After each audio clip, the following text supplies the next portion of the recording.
Yo, yo, yo, what's good, everybody? Welcome to the new edition of the MOP podcast, the Mario Berandi podcast. I have been away for a long time, but now I'm here and I got a very, very special guest. He's Madison from the Locked On Pelicans. I suggest everybody to go and check the Locked On NBA and every podcast. I think they are the only ones doing that. So they have a podcast for every franchise, NFL and NBA too. So Jake, my man, thanks for being here, man. Of course. Thanks for having me on. Always happy to talk some hoops here. So we'll be talking some hoops, especially talking about the Pelicans, which you are a media member, right? You cover the team. Yeah. They're every game in the locker room, talking to players, talking to coaches, got all the insight for you. Great, man. In the past, I've had Edwin Vecini. Dario Vecini from the Locked On Clippers, and I had Doug from Locked On Net. So we're growing a little bit. Most of my content is done in Spanish, but I know a little bit of English. So I really like you joining us today, and I think it's gonna be a great show, man. So thanks once again for being here with us. Yeah, of course. So my first question to you, I was asking you behind the scenes before we went live.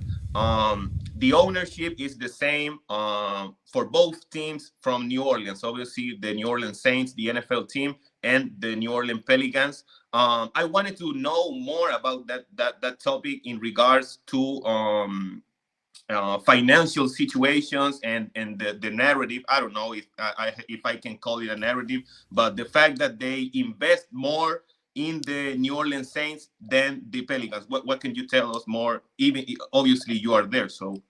Yeah, I wouldn't say, I don't know if it's correct to say they invest more into the Saints than the Pelicans, right? The way they kind of operate them is they're just separate entities, right? Like the Saints are the Saints, the Pelicans are the Pelicans. They all make their own money and in different ways. The Saints are more popular than the New Orleans Pelicans are, and they kind of operate on their own separate budgets. So there's not like a lot of cross mingling of like money. So if the Saints turn a massive profit, they might not take some of that and like put it right on into the New Orleans Pelicans. You've got to kind of be self-sustaining, I think, is what they're really looking for. They don't want either team losing money. No business person wants their stuff to lose money or anything like that. And the Saints being, an NFL franchise, being established much longer, having won a title, a more fervent fan base, they make more money. So they're going to get a little bit more of the attention from ownership and other people that kind of run the team.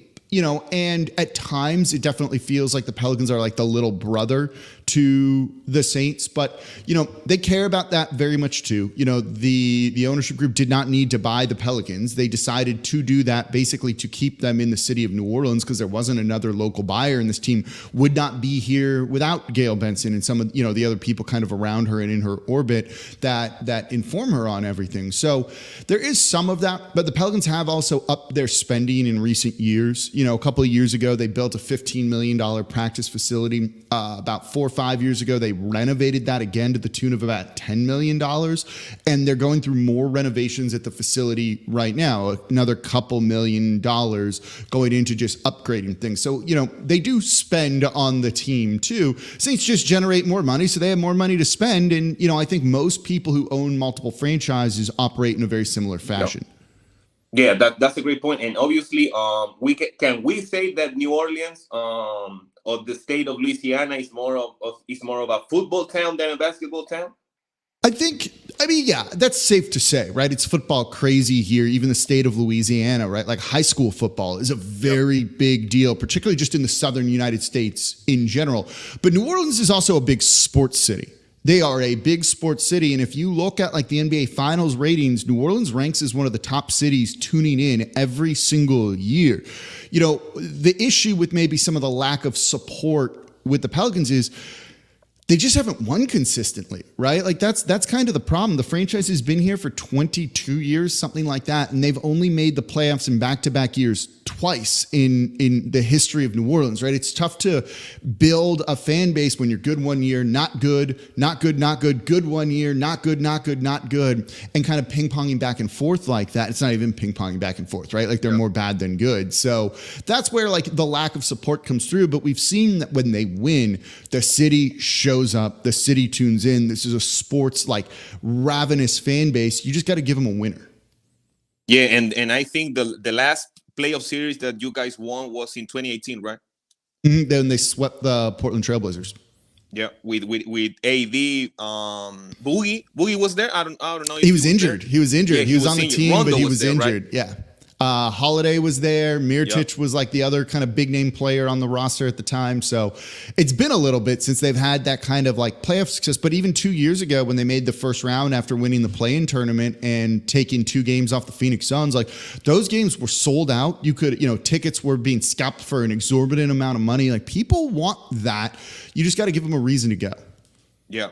I wanted to talk about or want to know your opinion about, with all these stars demanding out. We have seen it with Ben Simmons asking out from Philadelphia, multiple examples a lot during these past years. We've seen it with Harden. We've seen it with a lot of players. Obviously, you guys went through some way type of similar situation with AD. How was that dealing with AD trying to move away from the team? They were sitting AD for a lot of games, so that was very, very, very rare. How was the experience or that going through with AD wanting out of New Orleans? The whole thing of like franchise stars and superstar players wanting out, look, I'm pro player empowerment, right? Like, they are commodities for the most part. And if the owners can make a little bit more money, they'll get rid of a player and other things. I just on my show was talking about 𝕮𝕬𝕬, who we talked about was on that 2018 playoff team with the Pelicans. Like he hated being traded, and that's why he left the NBA to go play in Europe. He was traded a couple of times. He had to uproot his family, move his kids, take them out of their school, put them in a new school. Like that wears on you, right? Like, so if a player can kind of take control of their own destiny, like I think they should try and do it. That said, it sucks for fans. Like this is awful for fans who have emotionally invested into a player. Sometimes you financially invest in a player too. You buy their jersey and that can be expensive. You buy the merchandise and all of a sudden, the players are just kind of like, screw y'all, goodbye. I don't want to be here anymore. And it's an unfun process. It's I get why players do it. I get why owners push back on it. And they kind of forget about the fans during something like this. And that one with Anthony Davis in New Orleans was particularly acrimonious. That whole "that's all folks" shirt that he was wearing right at the end. Like, with like the most BS reasons. He was like, "Oh, I don't pick out my clothes. Someone laid it out and I have to wear it." And it's like, man, you're a grown adult here. Like you can pick the clothes you want to wear, but just kind of like middle finger F you to the fans is just like not a fun thing that fans should really have to go through. So as much as I'm pro player empowerment, I really dislike that side of things of superstar players trying to kind of force their way out. You look at the Damian Lillard situation right now, and he wants to go to one team, and it's like, man, you got 4 years left on your contract. You don't get to choose it to that degree or to play that kind of hardball that he is. And so I just dislike that because the fans want to root for their team. They want their team to be good. And if you're only going to go to one team like Lillard is claiming, well, then it's going to hurt the return. It's going to hurt the fans, not just this year, but in years in the future if you don't get the right kind of trade package for a superstar player. So I dislike the era we're in right now from the fan perspective of everything with that. Yeah, even KD, he wanted to go to Phoenix with 4 years on his contract, so it is what it is. What can you tell me about the Damian Lillard rumors? I've heard not a lot, but I've heard that maybe a possible destination for Lillard could be the New Orleans Pelicans and Boogie. I was watching your show, the Locked On Pelicans. It was obviously it's great content that you do. What can you tell me about these two maybe rumors that maybe Lillard could be a possible signing or trade for the Pelicans? Yeah, they've reached out about him. I think almost every team in the league has reached out about Damian Lillard. I don't think that's like a surprise or a shock to tell anybody. It just doesn't mean that, just because you make a phone call and go, can we get him? And they go, yeah, you're going to have to give us Zion and Brandon Ingram. And that phone gets hung up pretty quickly and it just doesn't go anywhere from that sort of thing. So certainly every team's reached out about Damian Lillard and the Pelicans have as well. You would be you'd be incorrect in doing your job as a GM if you weren't doing that sort of thing. I don't think it's likely to happen. I think this team wants to be a little bit risk averse, and I think Portland still wants a very high return for Damian Lillard. So if that includes Zion Williamson or Brandon Ingram right now, that's probably a non-starter for the New Orleans Pelicans. They're kind of doubling down on those two guys as your franchise cornerstones, and they, as of right now, they don't want to move them. That could change. So I think, they're looking to maybe see if this plays out. Could you sneak in? Could you get Damian Lillard for a little bit less money than you would, or less like cost otherwise, if no other teams really make a good offer for him and it drives the price down. So I think they're just kind of sitting and waiting just to kind of see how it shakes out right now. But I wouldn't expect Lillard to be in New Orleans next season. And it's still likely going to be the Miami Heat. Like, let's be honest here. It just might get done closer to the start of the regular season. In terms of DeMarcus Cousins, I had people asking me about that one. He recently was talking about how he wants to be back in the NBA. I don't think he's got it's tough to figure it out. What's his role? He's not a good defender, never has been a good defender. A year out of the league last season isn't going to do any wonders for your job prospects. So I don't see him back in New Orleans. I think they're kind of set at the center position, barring a trade of Jonas Valanciunas. Kind of fun to think about. He's a big name player. People think of him very fondly here in New Orleans too, but I don't think it's going to happen. He was playing in the Puerto Rican League. I was watching him. He got injured, sadly, but I don't, and obviously, talking about Lillard, I don't think he's gonna be on New Orleans. The next question, we gotta talk about Zion, man. We're gonna get there eventually. Eventually, we was gonna get there. So we've heard a lot of Zion dealing with some diet issues, dealing with things off the court. But I mean, the one question that I have for you is do you consider him a leader? Would you consider him a leader? I've heard that you were saying on your podcast that he has been closer to the team. He attended the summer league. He's a little bit closer to the team. Do you consider him a leader? It's a good question. Not yet. I think he's capable of being a leader, but no, absolutely not right now. I think he's getting better about that sort of stuff too. But when you look at kind of his past here, he hasn't been particularly close with his teammates. He hasn't been particularly close with the franchise, and he prefers to kind of just do things by himself. In the offseason, he trains by himself with his people. The Pelicans organize offseason workouts with just the players, and he hasn't shown up to those ever in his 4 years in the league. Maybe that'll change this year.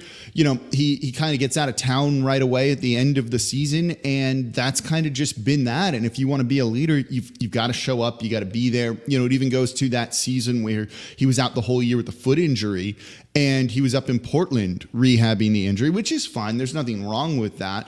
And eventually came back down to New Orleans, but he was gone for 2-3 months. Are you a leader if you're doing that? I think there's also leading by example too. Yep. We've seen him get in shape in the offseason. He came in last season looking phenomenal, but once he had that hamstring injury in early January, that all kind of changed, and he wasn't, doing the things he needs to do. So if he's not going to be attacking his rehab like he needs to do, practicing like he needs to, no, you're not a leader if that's the case, right? Like I've reported, he's fallen asleep in film sessions and things like that before. You're not a leader if you're doing that. That said, he's doing more of the right things this offseason. He spent much more time in New Orleans than he would have otherwise. He went to Summer League and spent time with the team. He's trying to connect with his teammates more in a way than he ever has been before. So you're seeing some things shift a little bit, I think, with him. But I'm not going to say cool, everything's fixed, everything's good just yet. You got to keep it going. And it's fine to do it in the offseason, but during the regular season when adversity hits, you got to do it then too. And that still is a big question mark right now if that's going to be the case. But I do think something, whether it's the drama of the entire offseason he's had so far, something has maybe shifted in his mindset, right? Maybe he's realized I'm the bad guy here, or I've been the villain and I don't like this criticism. And I do think while some of the criticism is overblown, a lot of it is very, very valid. And I think he's realized that, and maybe he's taking it to heart and doing what he can. It's great right now, but it's only going to get harder at a certain point. And you've still got to push through that adversity. And that's where he struggled. So when he starts to do that is when I'll truly think things are different. Is he the main responsible to quote unquote fix this situation? Because obviously the Pelicans cannot have someone next to him, like watching and like having a camera, surveillance camera, watching what he's eating, if he's training or not. Obviously, Gilbert Arenas had some comments saying that maybe he needs someone next to him, something similar to Ja Morant having Derrick Rose next to him. So, in your opinion, is he the main? Is on his shoulder to fix this situation?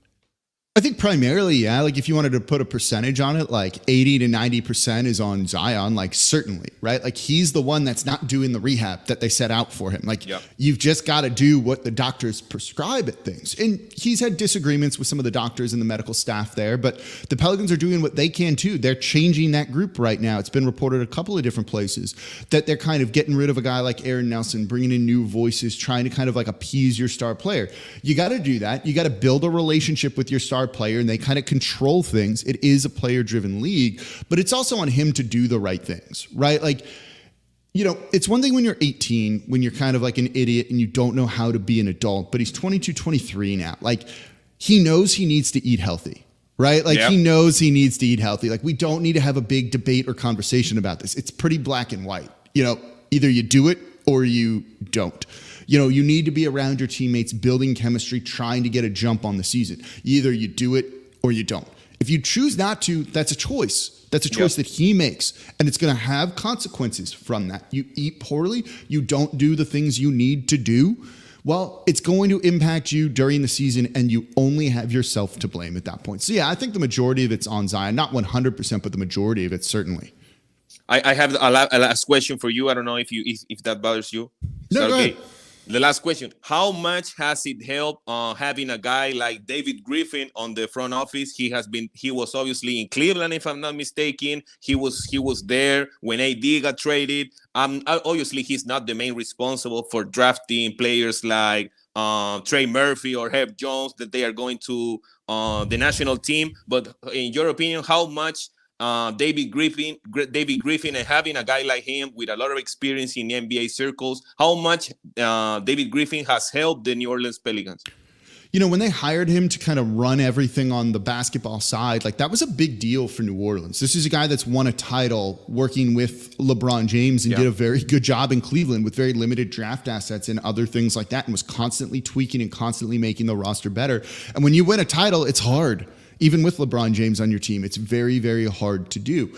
You know, he could have gone to the New York Knicks. He could have gone to other teams, but he chose this team, which says something about what he thought he could build here.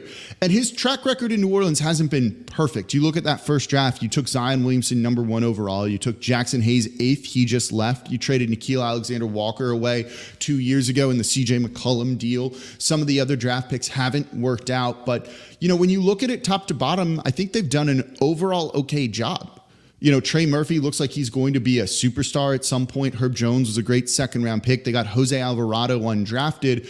You know, no GM's perfect. And while he had some early mistakes, he's done a lot of things to kind of fix that and hasn't stood pat and just been like, whatever, we're going to roll with it and we'll see where it goes. He's taken a proactive approach, and I think there's something to be said for all of that. But there have been big mistakes. He hasn't built the relationship with Zion Williamson that he should have really kind of achieved at this point. And I think that's led to some friction between Zion and Zion's camp and the franchise, which has led to a lot of the rumors and things like that we've heard about all of this. But certainly the experience he's had, I think, has been good, and he knows when to kind of pull the plug on things and not stick with a path or a plan that isn't working with it all. So overall, especially the past couple of years, I've been happy with it. The issue has been injuries for this team, not, you know, bad players or anything like that. It's Zion playing 29 games over 2 seasons, Brandon Ingram missing 64 games over 2 seasons. That's been the issue. So if they can figure the health side of things out and stay healthy, this team still should be good, and David Griffin's going to look a lot smarter then. Yeah, so that was it. I don't want to take advantage of your time, Jake. Thanks for being here. I really, really appreciate that. Hopefully we can have you in the near future when the season starts. We'll see what happens with the Pelicans.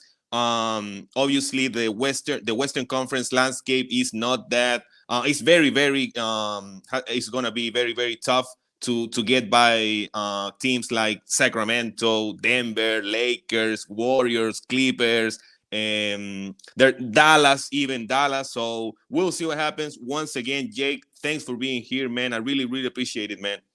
Of course, thanks for having me on. This was a lot of fun. Always happy to talk hoops with you. Can you tell the people where they can find you? Yeah. Just search Locked On Pelicans. It's there Monday through Friday, talking all things Zion Williamson and the New Orleans Pelicans. And then I'm on Twitter. It's @NolaJake. So there you go, guys. This was the show for today. I'm really, really appreciate for Jake being here with us. Hopefully you guys enjoy it. So until next time, Jake, once again, thanks for being here. So this was it, the MOP podcast, coming right to you. With Jake and we were talking about the Pelicans. So, man, thanks for being here. I really, really appreciate it. Of course. So that was it, man. Until next time, people, I'm out.